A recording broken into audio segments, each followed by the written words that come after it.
ভয়াবহ জ্বালানি সংকটে ভুগছে বাংলাদেশ। 2026 সালের এপ্রিলের মাঝামাঝি সময়ে দেশের বিদ্যুৎ জ্বালানি খাতে অস্থিরতা দেখা দিয়েছে। আমদানিকৃত জ্বালানির উপর 95% নির্ভরশীলতা এবং মধ্যপ্রাচ্যে বিশেষ করে ইরান ইসরায়েল যুদ্ধের কারণে সরবরাহ চেইন ভেঙে পড়ায় এই পরিস্থিতির সৃষ্টি হয়েছে বলে সরকারি সূত্রে দাবি করা হচ্ছে।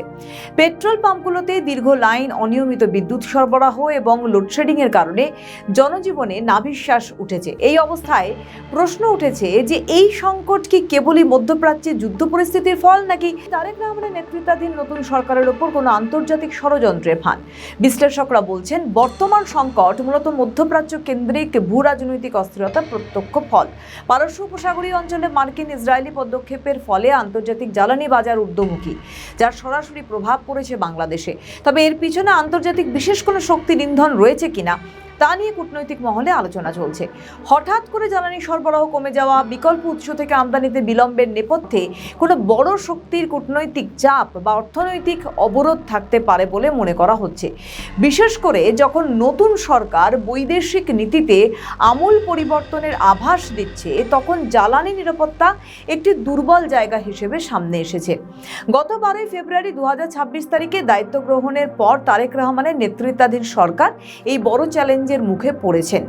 সরকারের সমালোচকদের মতে, দেশের জ্বালানি খাতে দুর্বল পরিকাঠামো এবং দ্রুত বিকল্প ব্যবস্থা গড়ে তুলতে না পারা সরকারের কিছুটা অপরিপক্কতার ইঙ্গিত বলেই তারা বলছে।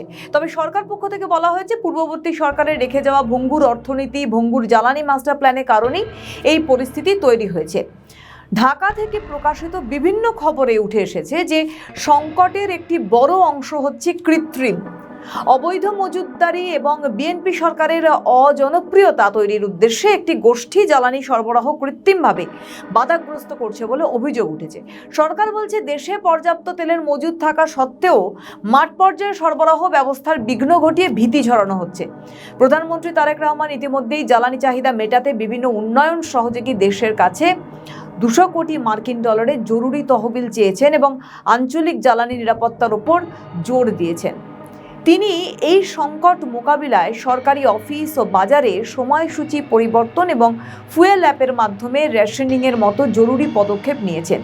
18 এপ্রিল এফডিসিতে প্রাক বাজেট ছায়া সংসদে প্রধান অতিথি হিসেবে বক্তব্য রাখতে গিয়ে সিপিডির প্রথম নির্বাহী পরিচালক অর্থাৎ সেন্টার ফর পলিসি ডায়ালগের সম্মানীয় ফেলো ডক্টর দেবপ্রিয় ভট্টাচার্য জানান, বর্তমানে জ্বালানি বাংলাদেশে আমদানিতে হরমুজ প্রণালী বড় বাধা নয়।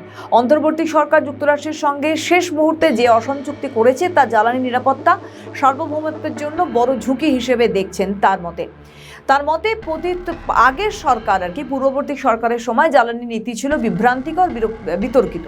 আমলা ব্যবসায়ী, রাজনীতিবিদদের যোগসাজশে জ্বালানি খাতে তোষণমূলক নীতি অনুসরণ করা হয়েছিল। উৎপাদনমুখী বিনিয়োগের পরিবর্তে কায়েমি স্বার্থে আমদানিমুখী জ্বালানি নির্ভরতাকে প্রাধান্য দিয়ে নিয়ে আসা হয়েছে এলএনজি। ঠুটো জগন্নাথ করা হয়েছিল বাপেক্সের মতো প্রতিষ্ঠানকে। তার দাবি, রাশিয়ার তেল আমদানির জন্য যুক্তরাষ্ট্রের পক্ষ থেকে অনুমতি পাওয়া গেছে। অন্যদিকে আবার 17 এপ্রিল চট্টগ্রামের পতেঙ্গায় ইস্টার্ন রিফাইনারি পরিদর্শনে এসে বিদ্যুৎ, জ্বালানি ও খনিজ সম্পদ প্রতিমন্ত্রী অনিন্দ্য ইসলাম অমিত দাবি করেন, দেশে এপ্রিল ও মে মাসের জন্য পর্যাপ্ত জ্বালানি মজুত রয়েছে। একই সঙ্গে জুন মাসে জ্বালানি সংগ্রহে কাজ করছে সরকার। তিনি বলেছেন যে, আমি অত্যন্ত দায়িত্ব নিয়ে এবং গর্বের সঙ্গে বলতে পারি, বাংলাদেশের ইতিহাসে যেটি কখনো হয়নি, বর্তমানে বাংলাদেশের ইতিহাসে সবচাইতে বেশি পরিশোধিত জ্বালানি তেলের মজুত আমাদের আছে। এই দাবি করা হলেও বাংলাদেশের বর্তমান পরিস্থিতি কিন্তু অন্য কথা বলছে। এরই মাঝে গত 14 এপ্রিল একটি খবর শিরোনামে উঠে আসে যে, নারায়ণগঞ্জের গোদনাইল থেকে রাজধানী কুর্মিটোলা ডিপোতে যাওয়ার পথে 72,000 লিটার জেট ফুয়েল চুরি হয়, যার তদন্তে নেমেছে পদ্মা অয়েল পিএলসির একটি দল। এর আগে 13 মার্চ অস্থিরতার মধ্যে 72,000 লিটার জেট ফুয়েল চুরি নেপথ্যে পুরনো সিন্ডিকেট শিরোনামে একটি সংবাদ প্রকাশিত হলে পদ্মা অয়েলের 3 সদস্যের একটি টিম গঠিত হয় এবং তারা খতিয়ে দেখতে কুর্মিটোলা ডিপোতে যায়। বিষয়টি হলো, এই জেট ফুয়েল কোথায় ব্যবহার হয়? ফাইটার বিমান, হেলিকপ্টারে।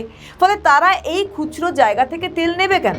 তাহলে এই যে বিপুল পরিমাণ জেট অয়েল চুরির ঘটনা ঘটছে, এটা নিয়ে উঠছে প্রশ্ন। ইতিমধ্যে চট্টগ্রামের 28টি বিদ্যুৎ কেন্দ্রের মধ্যে 10টি বর্তমানে বন্ধ জ্বালানি সংকটের কারণে। তেল ভিত্তিক বিদ্যুৎ কেন্দ্রগুলোর মধ্যে 30টি প্রতিষ্ঠান যারা ফার্নেস অয়েল দিয়ে চলে সরকারের কাছে 14,000 কোটি টাকা পাবে। তবে এর সব দায় তারেক সরকারের না, পূর্বতন সরকারের রয়েছে। মধ্যপ্রাচ্যে যুদ্ধের কারণে গোটা বিশ্বের বেশ কিছু দেশ জ্বালানি সংকটে পড়েছে, অথচ বাংলাদেশ মানতে নারাজ কেন, এমনটাই কিন্তু বিশেষজ্ঞরা বলছেন। তারেক সরকার কি কিছু তথ্য গোপন করছেন নাকি কোনো ষড়যন্ত্রের শিকার তিনি? জ্বালানি সংকট এখন আর কেবল অর্থনৈতিক সমস্যা নয় বাংলাদেশে, বরং এটি তারেক রহমানের নেতৃত্বাধীন নতুন বিএনপি সরকারের জন্য বড় রাজনৈতিক পরীক্ষা। আন্তর্জাতিক অস্থিরতার সুযোগে কেউ যদি সরকারকে বেকায়দায় ফেলতে চায়, তবে সরকারকে দ্রুত কূটনৈতিক প্রশাসনিক পদক্ষেপ নিতে হবে। আগামী কয়েক মাসের মধ্যে জ্বালানি সরবরাহ স্বাভাবিক না হলে তা দেশের শিল্প উৎপাদন, অর্থনীতিতে ভয়াবহ নেতিবাচক প্রভাব ফেলবে বলেই কিন্তু মনে করা হচ্ছে। আমাদের ভিডিও ভালো লাগলে লাইক ও শেয়ার করুন, কমেন্ট সেকশনে আপনাদের মতামত জানান।